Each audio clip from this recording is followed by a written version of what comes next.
Alrighty, this is Resurrected Hobbyist with part 9 of pairs. Let's see where we're going today. So, I just asked... Yeah. Starting to the rendezvous point, shouldn't hurt.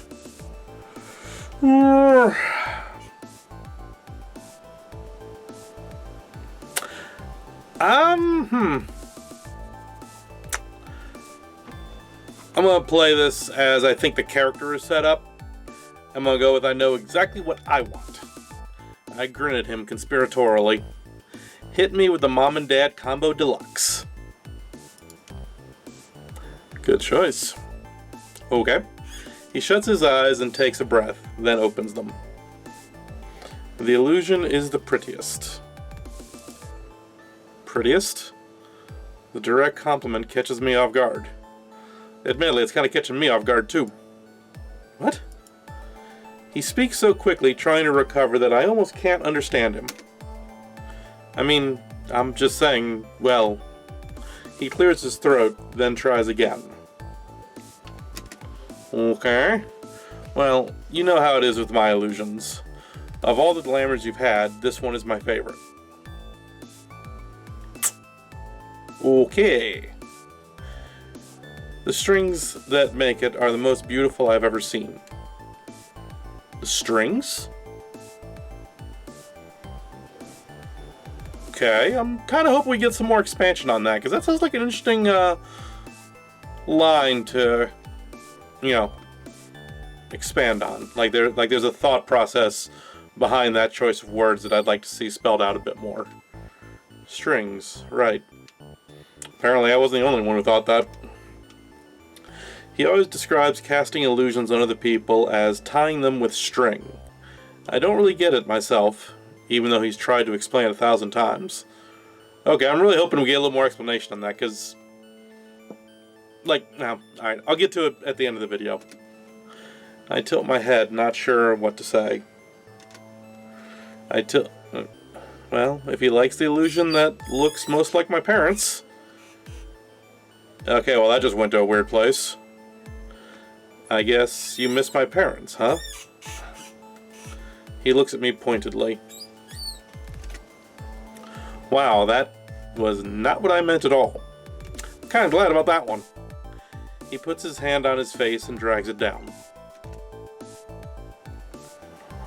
You're not one for subtlety, are you? I laugh. Nope. If you recall, I completely failed the subtlety unit in year 1 and year 3, respectively. Right. I forgot about that. Well, I think you're, beautiful no matter what your face looks like. But this one is kind of important to me. Oh. Well, you really are good at glamours, so... He shakes his head. That's not what I mean either. Even without the glamours, I think you are beautiful, Dragon. Really beautiful. Okay, kind of saw it coming. He gazes in my eyes, fingers trailing down the hard, glossy scales on my cheeks. His hands are a completely different texture, but he looks like he doesn't notice at all. My gaze flickers across his face, unsure where I should look. Seeing my uncertainty, he drops his hands, smiling wryly. Sorry, we should be... Right.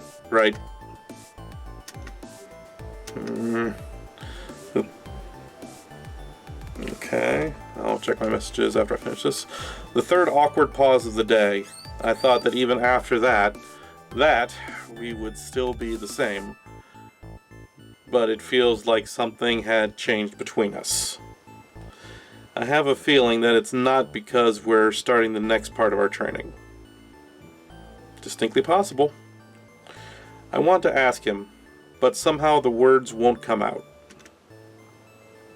Ricardo, it's not my imagination, right? Things are different between us now, aren't they? My voice is quiet.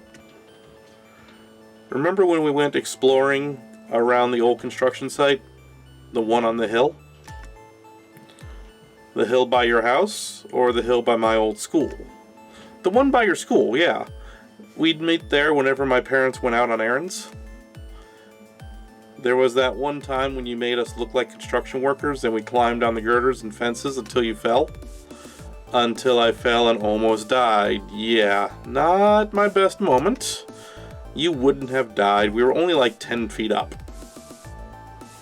Apparently her education did not include, human anatomy lessons, because, yeah, a fall from 10 feet can kill you, especially if you land at an odd angle or land on something. I could have died. Well, I caught you, didn't I? He smiles wryly. We had to convince not one, but 2 sets of parents that you didn't sneak out and that I got attacked by a wild animal. Well, that brings back a few memories. Those scratches on my arm from your scale looked absolutely brutal. I look down at my hands. My nails still grow too fast, too. Ricardo doesn't respond, so I look up and I'm greeted with a brooding look on his face. What is it? Carmelita, if you hadn't saved me, but I did. But if you hadn't... Oh, who cares about what ifs? Don't devalue a natural heroine's work. Ricardo takes a step back, shutting his eyes again. He pauses before he speaks and shakes his head. I almost start tapping my foot, waiting for him to wake up his mind as to whether he'll say something or not. No matter how bad I am at understanding subtlety, it can't be as bad as you are at actually being subtle. He sighs, eyes still closed. Are you really okay with all of this? Okay with what? It's your first solo assignment, without any overhead surveillance, but you're stuck with me again. I shrug, grinning up at him. There could be worse things. I thought that'd be at the end of it, but he frowns slightly instead. I can't tell what he expects from me. I'm not a telepath, I wish. Really? You wish that she was a telepath? I mean, granted, it would make, those moments where it's like, I've got something on my mind that I want to tell you, but I can't bring myself to tell you easier. But then there's everything else. He trails off. I want answers, but sometimes looking at him gets more reaction than actually asking. I'm gonna try that. We'll see. I was thinking that even if I am just your backup, I'm still kind of glad because, well, our first assignment is together. There it is. I can only be grateful that my cheeks are scaly. If he could feel how hot my skin is, I feel like I'd never live it down. I know he doesn't just mean together, but together. Ricardo's eyebrows furrow, but no matter how red his face grows, he refuses to open his eyes. I have a strong feeling that he's trying to glamour himself. But of course, I know him too well for his illusions to work on me.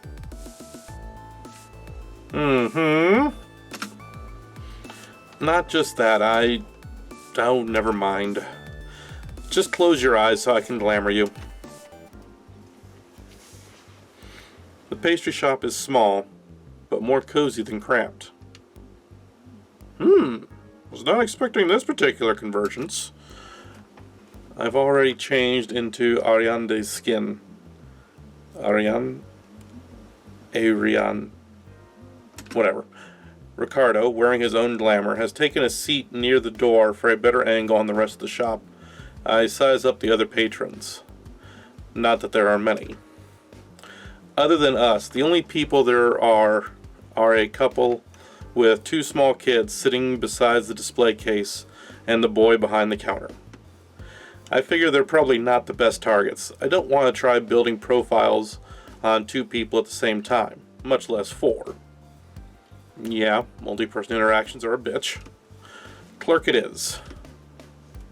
I walk over to the counter, confident, smiling, doing my best not to seem like a novice hero on a training mission. Oh, there's James. Hey, what can I get for you? Okay, play it cool. What's up? I'm Ariana. Wrong name. And by Ariana, I totally meant to say Ariadne. Ariadne. Ariadne. Can you say it like 6 more times to remember it? Oops. Do you like cats? Is this how you build a profile? I resist the urge to turn around and look at Ricardo, but even without him looking, I can almost feel him face-palming all the way from the dining area. I try to remember pointers from my remedial course in subtlety. What did the hawk say? Avoid loaded or leading questions. Never ask a target about marriage, their last relationship, or if they want kids. Okay, this kind of went to a weird place.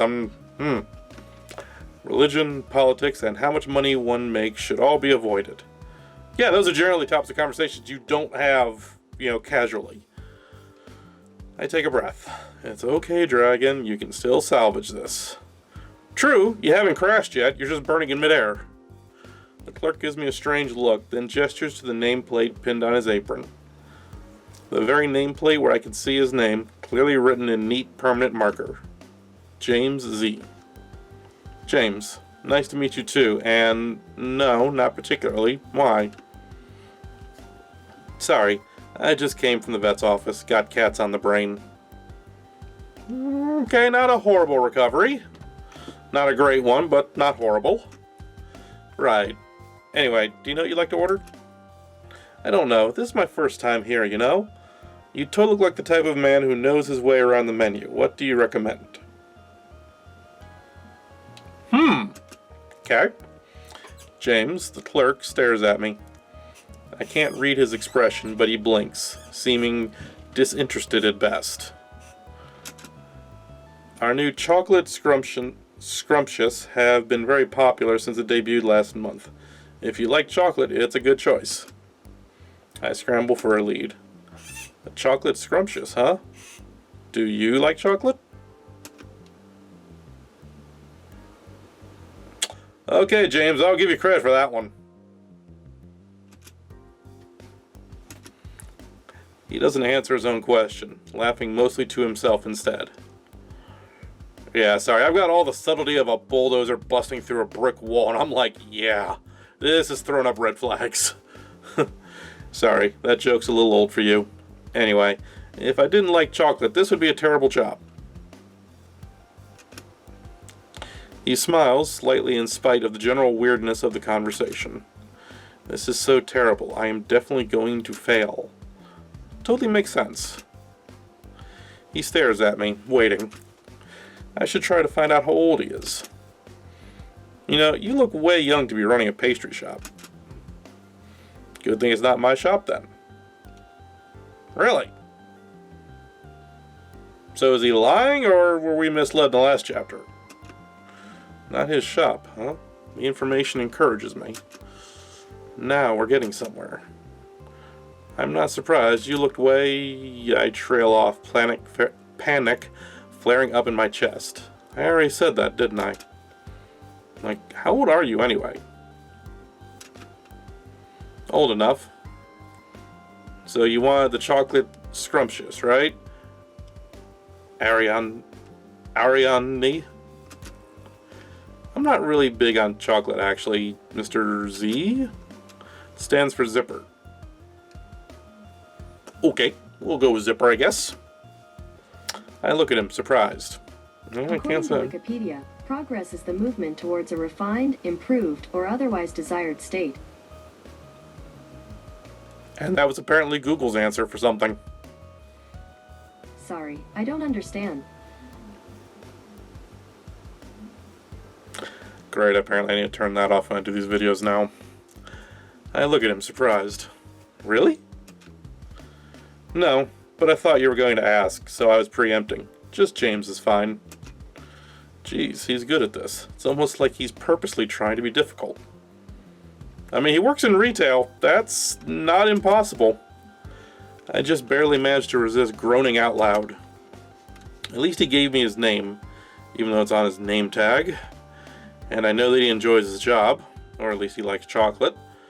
I also know he's old enough to run a pastry shop and his last name isn't Zipper.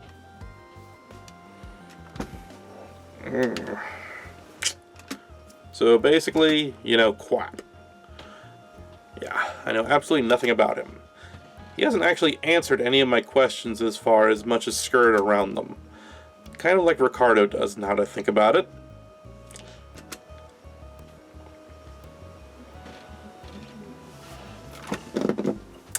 Yeah, so at this point I'm saying that Dragon's got he's got about the same level of subtlety as I do. And I also get the distinct impression she's very headstrong, very go get him, gonna get this, gonna get it done no matter what. So we're gonna push for something. So dating anyone, oh boy.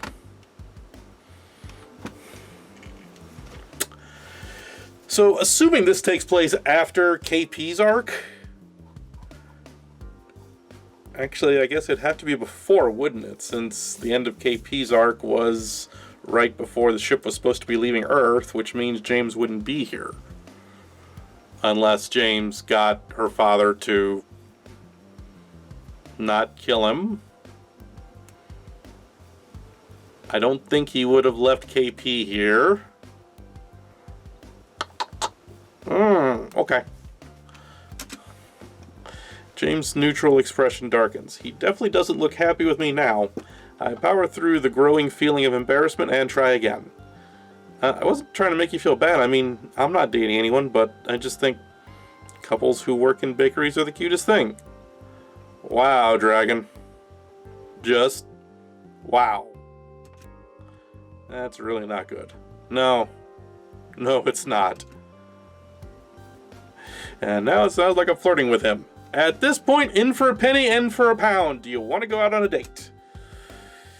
We're not hiring, and I'm not interested. If you don't know what you want, I'm going to ask you to step out of line until you do know. I'm pretty sure he's given me one last chance to make a semi-graceful exit. So I'm going to take it. Good choice. Right, sorry, I'll decide before coming back. I avert my gaze and scurry out of the shop to rejoin Ricardo, who's moved outside and is chatting with a street performer playing the guitar. I can see through his glamour, but there's a strange shimmer in his eyes that lets me know that what I'm seeing isn't what everyone else is. Oh, and here she is now. Good talking with you. Well, I'll see you around. My skin prickles where Ricardo lightly touches my elbow. He takes me aside. So, how did it go? I shoot him a flat look.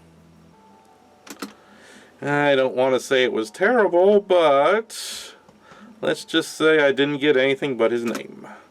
That's not a bad start. That counts as a start. He had a name tag. Ricardo lowers his voice, bending slightly to meet his eye to eye. I usually hate when he does this, but I can't help but feel a little comforted as our eyes meet. Hey, that's okay. It's not like he's the only person in the entire city. I'm sure you can find someone in queue to profile. I think of the way James looked at me and try my best not to cringe. I can never go back to that shop again. Ricardo laughs warmly. Oh, don't be so dramatic. You're literally walking around in a semi-magical hologram and you're saying you can't go back to a shop. You want to think about that for a minute, Dragon?